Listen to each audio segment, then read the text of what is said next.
Peace and blessings to all of God's children. I pray this finds you well, and whatever you're faced with, that you are mindful within yourself that if you can remain calm and give yourself a little mental headroom, not to be totally focused on what it is, try to get back, take a deep breath, and, look at it and study it and say, well, now, what are you going to teach me so that I can solve you?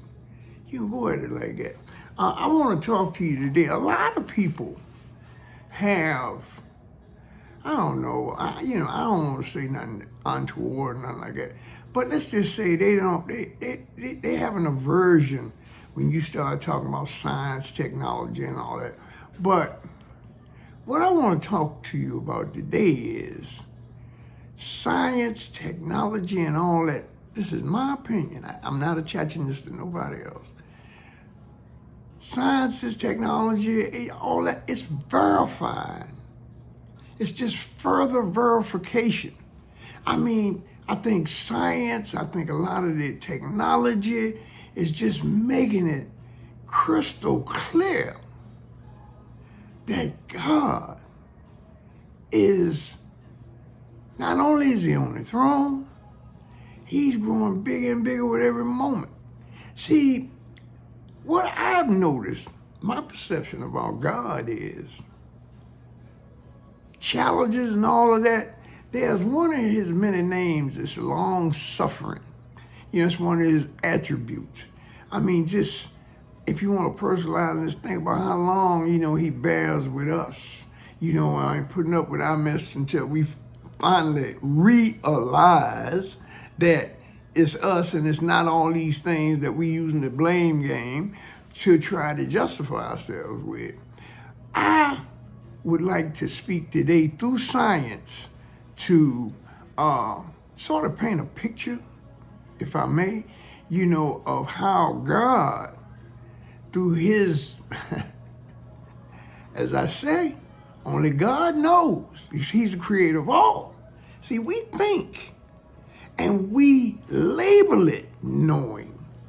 But a lot of times in our exchange of conversations or, sitting down reasoning with somebody as we should be doing, what we really be doing is regurgitating or bringing back up things that we haven't really verified within ourselves. How can you know how a piece of fruit tastes or food tastes unless you put it in your mouth? What I eat, you know where I'm going with this, it ain't going to help your digestive system. So we have to have initiative to sometimes to just sit down somewhere, try to relax as well as we can, take some deep breaths, and just go straight to the throne and say, look, Father, what do you have to teach me today? What is it I need to know? I need it from your supreme divine wisdom. And I need you. I'm kind of, I'm thick-headed. I'm distracted and all them type of things. So I want you to make it so when you drop it on me, if I got to stumble over it, so be it. But I want it. I want it that bad. And we got to have a certain type of resolve where you're not going to be a resolve unless you have some confidence within yourself, like tried and true. It's got to be a tried and true. We spend a lot of times trying to explain to other people things about ourselves they couldn't understand. I don't care how much they want to say. They can make a relatable, connection or something like that. But how it made you feel, can't nobody speak on that but you. And it took me a lot of years to get to a place, where I stopped even talking to people as if I know better how they feel. It's folks do that. See, different characters. And I'm not talking about people, I'm talking about characters that people manifest from time to time. There's a form of psychology, very popular, a few years back.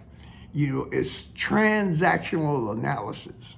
And transactional analysis, pretty much, I'm just giving you highlights of it, is that human beings at any given time is manifesting or demonstrating out of either an adult level of behavior, a parental level of behavior, or as a child level of behavior.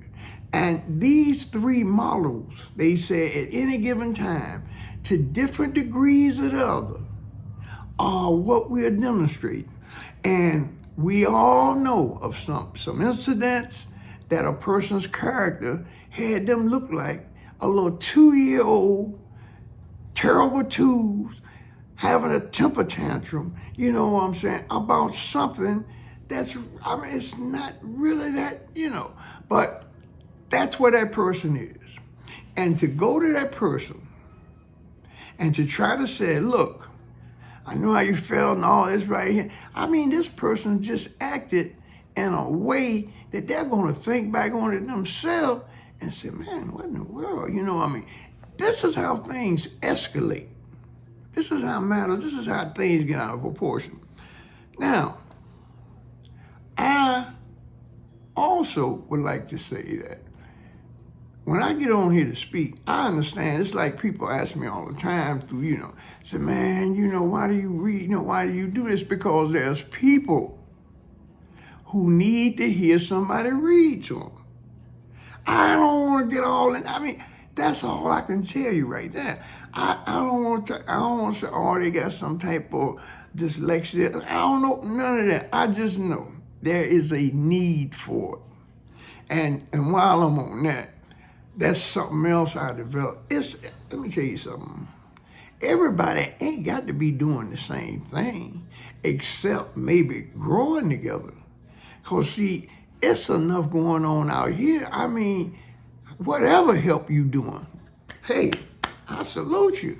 I'm not going to sit here and say, oh, you just sitting there doing it. It's just, you never can be sure of how God, Allah, however you want to, how the highest aspect of you. How it's going to use something that when you look at it, you say, oh no, man, I ain't, and you, but some keep tugging at you, and you say, well, you know what I mean, and that's a lot of times our soul has seen something and wants to embrace it.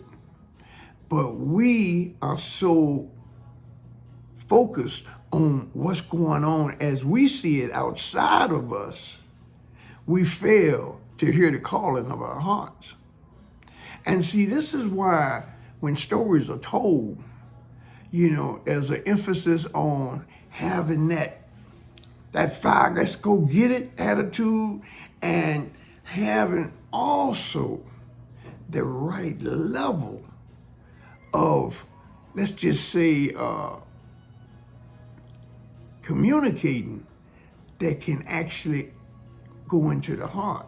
Because if it's not received by the heart, the mind, the mind is gonna use externals to look at the matter it's you against that.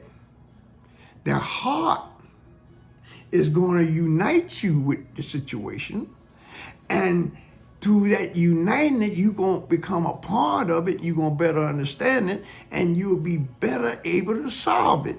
But you can't get to that level of perception if you stop at, oh man, not me again, man, oh man, pity me, pity me. Now listen, I have not mastered this. I'm just bringing up things, setting it on the table.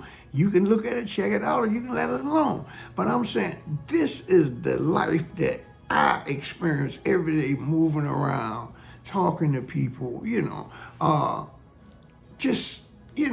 seeing what God has for me today. You have to have a willingness or an awareness to say, rather than, oh, you walk around, looking like you're scared or something like that. If you know where you're going, God gonna get you something and gonna teach you something that's gonna bless you richly.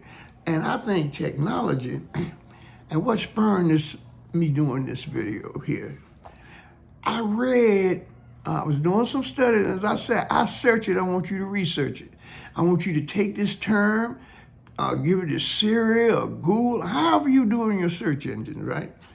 It's a zinc spark. A ZINC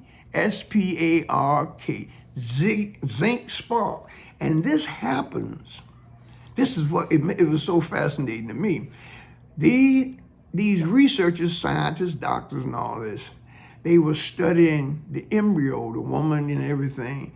And when the sperm actually fertilizes, comes into the egg, there's this dynamic light show. And they call those zinc sparks.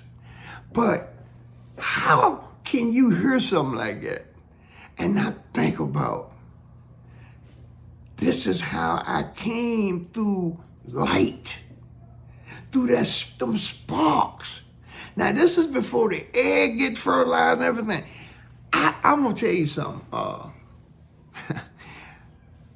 My imagination hadn't ran wild. How can I think of this process, this scientific process, and not see how the Most High is not blessing me to see how we enter this world in a blaze of light?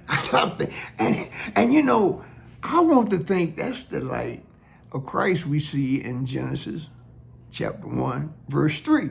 That light that, I told you shows you darkness. Not the lights in Genesis chapter 1, verses 14. All those lights cast shadows. That's the lights. That's what Solomon, he said, all things under the sun. That's what he was talking about. The sun, the moon, the heavens, the stars. All those lights cast a shadow. The light in Genesis chapter 1, verse 3, that light is actually what shows you darkness. When you shut your eyes, you cover them up and everything, that light tells you, hey man, you're in the dark. It's that intimate and personal. And see, I think a lot of us has misidentified that as some form of madness or something like that. But I was speaking earlier about transactional analysis and how they got it broke down under. I mean, look at all this stuff up here. I ain't just, throwing stuff out here to get up here. I've searched it. I want you to research it. It talks about that parent, child, and adult character that it's like a motion picture. It's interacting. It's acting, it's this thing, say like we get a craving for something from our childhood all of a sudden. And we say, you try to push it out your head, but it just won't get away. That's because your heart has attached to it, especially if it really has a memory embedded in it that makes you think of some of the best times in your life. When I was a child, I loved sitting outside in the sun when the sun was bright, and I just sat under the sun. That to me was some of the best years of my life. Now, I don't know what was going on, but I knew as a child, and I used to do that and go out, make me a little something, sit on the ground, because, my mother, she says, I'm sitting right there, and I'll be out there reading books. That's where, and I'm not talking about, these were just like comic books, different little mechanic magazines, stuff like this. Look magazine, okay, we had Ebony Jet. And we had another, I can't think of it now. But there were quite a few, black periodicals and everything. But I didn't start really reading books and things. I love reading magazines. Look magazine, Life magazine, National Geographic, all these. I mean, and remember now, people didn't have the information at hand on the phone and stuff like that. Then, people had, if you had a set of encyclopedias, oh, oh man, you're going to get tired of seeing me. I mean, because I just had a drive to study. It was just something in me, and I thank God for it. But let me get back on course with this. This zinc spark refers to a burst of zinc ions released by a fertilized egg cell immediately after sperm penetration. So when it hit, woo, all right, okay. It's essentially a tiny fireworks display of zinc atoms and occurs when an egg is activated by fertilization. That's how we get here. I mean, isn't it just like paint? Is it making anything clear to you? Before anything happens in that egg, we come down through a zinc spark or burst of light. We are children of light, not darkness. That's what Christ was trying to tell us in Matthew 6:22. He said, look, the light of the body is the eyes of the inner vision. It shows you the darkness. The darkness is what's hiding the things that's keeping us back. They're buried inside of us. And until we make an inner journey with Christ's light, they're going to operate back there, operate in your life, in your character, in your world, in ways you will call them all kind of things. Everybody but what you have boiling within yourself. This is how it happened to me. This is how it happened to me. I mean, Maya Angelou, when you know better, you do better. It ain't enough just to get it and hang it on your wall and tell folks, yeah, I went to Harvard, I went to Yale. I mean, that's a great accomplishment. I ain't knocking that. But it's the journey inside of us, finding Christ inside of us, that is the key to David to open the doors of our own darkness. We give the darkness power by not seizing upon the light of grace or the Christos or the Hamashiach in us. All of that's in us. We came preloaded, as Bob Marley said, in the abundance of water. The fool is thirsty. See, a lot of what we're looking for, we already got. But we lack the formula or the steps that we have to take because of our expectations or our misunderstandings. We have to find our own inner perfection. Our own inner perfection. No, I'm not talking about narcissism. I'm not talking about egomaniacal madness that people execute, And I mean, the worst cases of it is people, whose character, I know a lot of people never used hard drugs in their life, never, did anything, just, lived their life, but they have a dope fiend character. See, you can have dope fiend mannerisms. You can have the mannerisms of a certain character, not just dope fiend or anything. You can carry that particular character in things and not be physically participating in it. If you're honest with yourself, you got a bunch of people in your life, you can look at it as like that. There are people that display a certain level of character, and you be saying, what? I mean, great people and everything else, and they cannot bring themselves to identify. They got a litany, volumes of excuses as to why they are the way they are. I think this zinc spark thing, though, is look it up sometime. I think it bear witness, and I give all praise, honor, and glory to the Most High, to the mighty magnificence of our Creator. I mean, it's just, and the evidence is just pouring out. And of course, I'm having a field day here because I am fortunate enough to be able to access this thing, and I'm gonna try to make it have some value. I pray something came out of here that may strike you in a certain direction or whatever. It's caused you to have an inspection with yourself.